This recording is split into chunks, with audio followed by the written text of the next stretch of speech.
Good evening, everybody. We're gonna talk some MMTLP. I know I kind of went rogue for a couple days. I'm trying to take in all the stuff that's out there before I go crazy and put anything out and give you guys my thoughts. And I feel like I've done that over the last couple of days. Here's where I'm at. We saw a major fucking attack at the end of the day today, right? I saw somebody posted the turnover rate at like 0.5%. So if the float's 165-ish million, 1% would be 1.65 million. Half of that would be somewhere in the 800,000 range. That would be not a lot in the grand scheme of things. Less than 1% if you're talking 80 million shares. A lot less than 1% if we're talking in the 200 million short shares. Here's what's awesome. I know Roller Pigeon, and this is for you. I don't know if you've watched me, I don't know. But this is for you. I'd love to know the math, and you are the math genius in this play. Show us the numbers on where you're coming up with that. I sure would like to know. A couple of things here to remember. I saw a meme today. I'm in a MetaMaterials Facebook group, and one of the things I saw in there today, which really summed it up for me, was two guys digging a trench underground in the search of diamonds. And the one guy is like this close, bro. And he just, that's it. Done. Turns around and walks away because he didn't get there. The other guy keeps digging. The premise behind it is who's going to get to the prize? The guy who gives up at the 1 yard line, or the guy who continues on the path? Obviously, it's the guy that continues on the path. Couple of things today. Listen, I get this FINRA thing, and everybody's on the FINRA needs to approve and all this jargon. A couple of people have pointed this out now. And Right Brain Trader is one of my favorite dudes out there. I love that guy. I hope to God I get to meet him in the future. With that said, the lady he spoke to today made a very valid point that other YouTubers with way less experience in this particular play have pointed out. Look at the patterns on when that gets approval. We get it. The average is 7 to 9 days. When has there been anything average about this play? All the S1 approvals, we were over the average day approval, it seemed like. So when we get back to the FINRA side of things, if you look at the patterns, it's anywhere from 1 to 3 days before the record date. So that means anywhere from the 9th through the 12th. Well, we know 10th and 11th is the weekend. I'm guessing 7, 8, 9, 12. Somewhere in there is when this thing's going to kick off. I found another YouTube video today, and I'm not going to say who it was. If you want to find it, you can find it. It's out there. It came up when I searched MMTLP this morning. This guy sits there and says, oh, well, I'm not going to believe stock twits. I'm going to call my broker. He calls his broker right there on frickin' his YouTube channel, right? His broker tells him straight up, yes, they all have to be closed by the 12th. So, I mean, the brokers know this. Somebody else posted. I don't know if there's any truth to it. Correct me if I'm wrong, but I think they said Indonesia. Somebody called their broker in Indonesia, and they said they didn't care what FINRA said. They were making the shorts close by the 12th. It is what it is. Will some of them close before that? I would think so. Are there going to be some of them that are so underwater that they're just not going to close and get liquidated? Maybe there's a small family hedge fund, just like what happened with Archegos, that happens again. These guys were leveraging themselves. That guy is a great example. I think it was Archegos. So when we play with leverage, we'll get 100% on our money. So if you got 50 grand, they'll give you 50 grand to play with. We'll go into leverage another day. But blocking that call.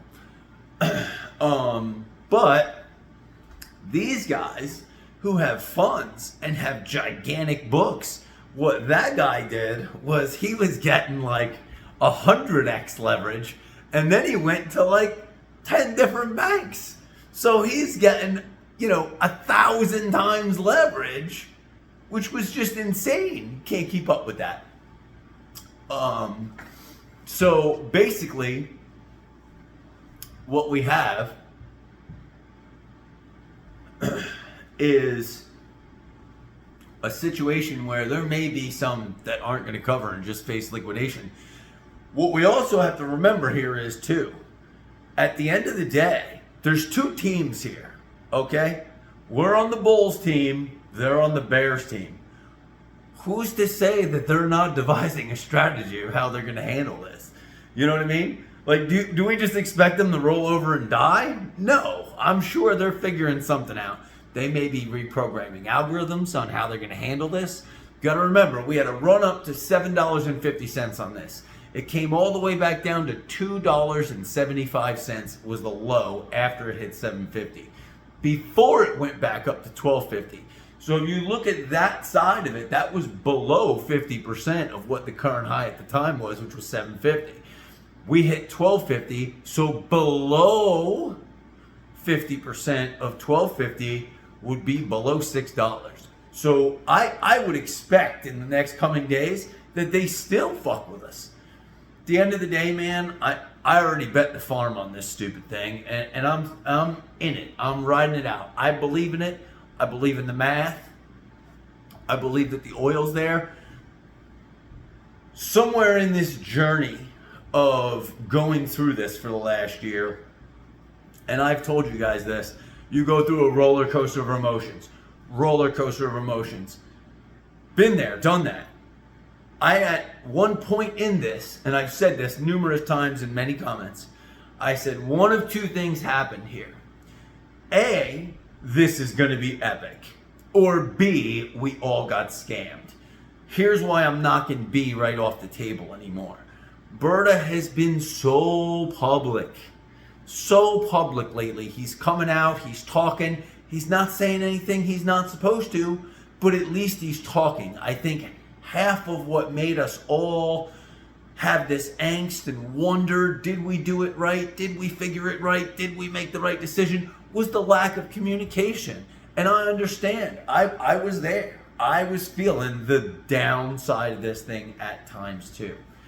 With that said, I did, and I've said this numerous times, I lost a shit ton of money on MMAT. My own fault.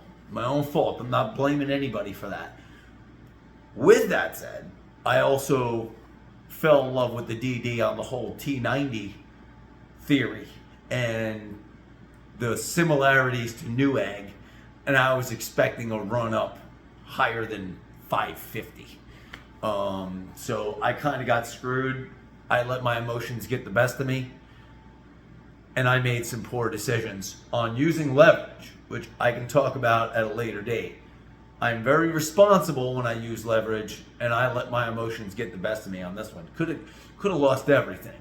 I really could have. I was this close to losing everything. My house, I had a year ago at this time, I had 4 cars in the driveway. 4 cars. I'm down to 1. I had to sell my son's car. We share a car now. It is what it is. I made poor choices. Those are the choices I made. I had to live with them. With that said, I've never been more convicted in anything in my life than this. What I do want to know, and maybe somebody like Roller Pigeon is going to see this, maybe somebody can comment on this and ask Roller Pigeon to answer this question. And I have a theory of my own, which we can, I'd love to talk to her and see what she thinks about this. Why on earth, since the first S1, this S1 came out, and they said, previously undiscovered oil, right? We found previously undiscovered pay zones. So my assumption would be that if you're going to sell the land, you would have a general idea of how much oil is in these previously undiscovered pay zones. Why is this information not coming out public to drive the price action even more? Or is that the reason they're not? Because they don't want to be hemmed up with, well, you pumped it. I don't know. But what I do know is this. These guys with Meta and the Torch team and the NextBridge team, they went through this whole reverse merger once. They had their Series A preferred share. All this TLP nonsense happened. They spent a shit ton of money on lawyers, big time, to make sure that they dotted all the I's and crossed all the T's on this one. I'm telling you right now, it's in my belief. Everybody says, oh, fuckery. That's fine too, but when you start pointing out AMC and GME and all this bullshit, you want to say, hey, it should have gone to 10,000. That's fine. And that may be a fair argument if you had proof of synthetics and proof of them moving their shit overseas and all that. But at the end of the day, let's remember, I made a shit ton of money on AMC. I was in at 13 and got out, like, took my initial investment out over 50 and then sold a good chunk of my position at 62 and then held a little less than half my position until it came back down to about 42, which took months. It was whatever. But and I made a shit ton, trust me. Then I FOMO'd into MMAT, did my due diligence, all that crazy shit, and fell in love with the T90. Now, when I bought the Torch originally, somebody asked me to explain my history with Torch. Here's my history with Torch. I bought Torch for the dividend, okay? That was it. I was like, okay, cool. This could be like $3, $4. It's whatever cents. I'll buy it. So on my original swap over, I got like 125 preferred shares, and then whatever the Meta was that came out at, I forget what it came out, $8 or whatever. So when it was at $8, they slowly started bringing it down. And I would just see it down and be like, all right, I'll buy 500. All right, I'll buy 1,000. All right, I'll buy 2,000. And I ended up getting myself to the point where I was holding, I want to say like 7,000 or 8,000 shares. Damn thing gets to like 550 and I said, this is fucking great. I was up like 35 grand, I think. And I was like, all right, screw it, I'm just going to sell. Then I started finding out about this T90. And I was like, oh, wait a minute, I don't want to miss that run up. And I FOMO'd back in. So that's where I was at with that. Once it started going down, stair-stepping down, I just kept adding and adding and adding and adding and adding. I looked at the damn chart when it was at 404. I said, below 404, that's my stop. I'm getting out. I should have cut my losses right then and there, and I didn't. And I was playing on margin. I was buying more and more and more on margin. And before I knew it, it was down below 4. And I just kept saying, nah, it's going to come back. It's going to come back. And it didn't. It never came back. And I ended up cutting bait at like 350. But at that point, I'm not going to say over leverage. I'll never use 100% leverage. But I feel as though if I'm going to use leverage, 20% is a safe number. 20% of my portfolio. I went well over that. Okay? So if you understand how leverage works, when you start going down, you can fucking go down quick. And then you're losing double your money because you're playing with double your money. Close to double. Whatever the numbers were. That's my business. But basically, for a year, I ate friggin' pasta and peanut butter and jelly. Almost lost my house. Here I am sitting here. I have gotten plenty of people in this play. I've had plenty of people tell me I'm crazy too. But I believe in this thing. I believe the oil's there. I believe the assets are worth. The other thing is, and I credit Roller Pigeon a little bit because I kind of feel like a lot of these people in these comments, and I don't know if it's shills or if it's people just aren't that intelligent to understand, or if it's people just trying to fuck with the YouTubers. I don't know. What I can tell you is her number of 29 to 46, I think when she gave that number originally, oil was at like 50 or 60 bucks. Like if you look at Tony Market Move's chart, that's probably a better number. I feel like she's still giving, oh, I said 29 to 46 because the great saying that she won't say out loud that I will.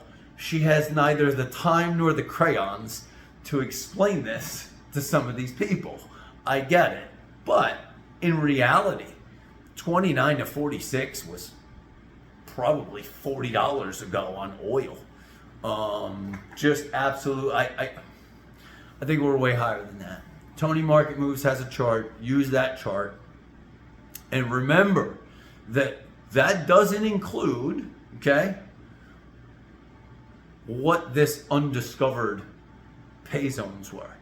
Remember that the number everybody used for these computations was 3.2 because the original number was 2.7 to 5.1. So everybody took the aggregate and used 3.7, I believe. It could be way more than that. We don't know what they found. We don't know how much more they've proven. This thing could be worth a couple $100. Remember, Dr. Pepper gave out a special dividend that was over $100. Okay, I understand the float was smaller. I get all that, blah, blah, blah, blah. It doesn't matter. If you understand the value of the asset, that's the important part to get. I'm trying to think of what else I want to talk about, man. You got to do what you got to do. I'm not telling anybody to hold, sell, buy, whatever. You do whatever you feel is whatever. I feel as though at minimum, the dividend alone, the company is worth $60 a share. Minimum, the assets, okay? That's our share of it, our portion of it. Not 49% of 60 being our share. Which again is backed up by Market Moves, which is backed up by Roller Pigeon. Those two, I love math too. Those two have it, and when they started doing the math, I get really excited. So that was all good stuff. As far as what's going on right now, who knows, man? Who knows what they're doing? Who knows what they're devising? But what I want to stop is this fear of, oh, nothing's going to run. We're all going to get screwed. This is where I was going before. Remember Newegg ran to $79. Let's remember that Overstock ran to $124. Let's remember that the Overstock dividend, which I know had different special circumstances to it, but I think special circumstances nonetheless, that ran to $88, then came all the way back down to the teens, and then right before ended up at 80 something dollars. Now, they did, from what we found out later, eventually come up with a set price, or that thing would have gone who knows how high. But 8 to 88 is no joke. And that's another thing. Let's remember GameStop did go into the 400s. Should it have gone to 10,000? Fucking went to 400 something. AMC went to 72. You know what I mean? At the end of the day, you got to do what's best for you. But these stocks run. I've seen plenty of stocks where you jump on in the morning and their stock's up 3,000, 4,000, 5,000%. This is not uncommon. Now, are we in 2020? No, we're not. But at the same time, people who are saying, it could never happen, just don't know their ass from a hole in the wall. And another one I said today, I commented today, this guy who called his broker said da-da-da-da. He's in the comments and he's commenting. And I told him straight up, this is not a play. He's swearing there's a set price. It just happened with Twitter, which we've all explained this situation 100 times. So I commented back and I said, this is not Twitter, my friend. This requires more DD than a 10-minute phone call to your broker, which I appreciate the effort. That was awesome. It would literally, to explain this to somebody to where they could actually understand the entirety of it, would take an entire presentation. I need a presentation to show you why this is legit. Like, you can't just, I can give you a synopsis and try to sell you and get you to buy in, sure. But in order for you to understand it, it would take an entire presentation, and then even with the presentation, there's going to be a percentage of people who don't buy in regardless. You know what I mean? That's just the way it is. Stay true in your convictions and what you're doing. I think we're going to see some action here soon. Obviously, I'm amped up. I'm all freaking ready to go on this thing. At this point, I'm riding in the next bridge if I don't see my numbers. And when you factor in the taxes, if my number is a minimum of 60, I'm tacking 40% onto that. So that's another $24. I'm not selling a single fucking share till I see $84, or I'll take it in the next bridge. I don't care. That's where I'm at. But I'm convicted. I believe in the math. I believe in the oil. I believe we're going into, like Berta said the other day, a 5 to 7 year bull run on oil. If you think oil, I mean, there's been predictions oil's going to go to 300. If oil's right now at roughly like $90 on the 12-month average, if you think oil's going to 300, let's say within the next year, that'd put the average oil at double what it's at now. Even if it took a year to get there to 300. So now you're talking your dividend, if you're on the low end of 60, now you're talking 120. Yeah. Here's what I said to the people who were like, oh, sell, sell, sell, when it was down and it was doing nothing, whatever. I said, $10,000 does not get me out of the problems I'm in. I'm not selling for what I went from down to $10,000. I'm not doing it. I'm staying convicted. I'm not back where I need to be, but we're working on that. Hopefully here in the next frickin' 6 trading days, 5 trading days, whatever we're down to now, this is all over and we move forward. Keep throwing your questions in the bottom. I'm going to try to answer them. I gave you my history in Torch. I want to throw a big shout out to Ali Trading Secrets. That dude's dope. Your humor is freaking awesome. Tony Market Moves is ungodly, like the quiet genius. I'm telling you. That guy goes to the grocery store and knows what his cart is going to be with taxes before he even gets to the register. I guarantee it. Roller Pigeons, DD, and oil knowledge is insane. I'm a huge fan.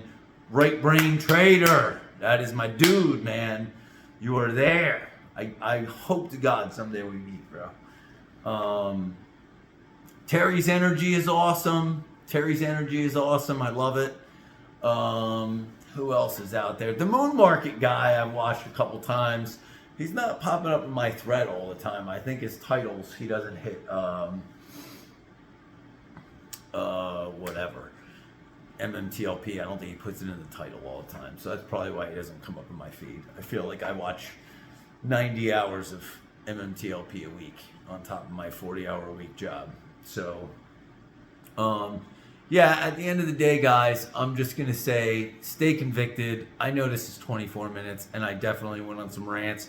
Shoot me some questions. I'm totally down to continue to answer. Yeah, and that's it, man. I'm in there with you. It was painful. It was painful today. It was definitely painful, but I'm staying in there. I don't think they can continue this. I think the end is inevitable for them, and they must be devising their own strategy. We don't play on that team. We don't know what's in their playbook. Okay? That's it, man. I love you guys. I'm holding. I just felt like I needed to come out here and throw something at least semi-motivational in for you guys, for everybody in there.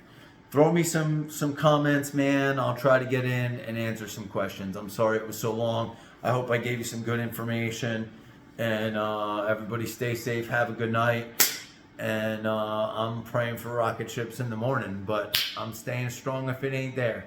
You guys enjoy, and I'll talk to you soon.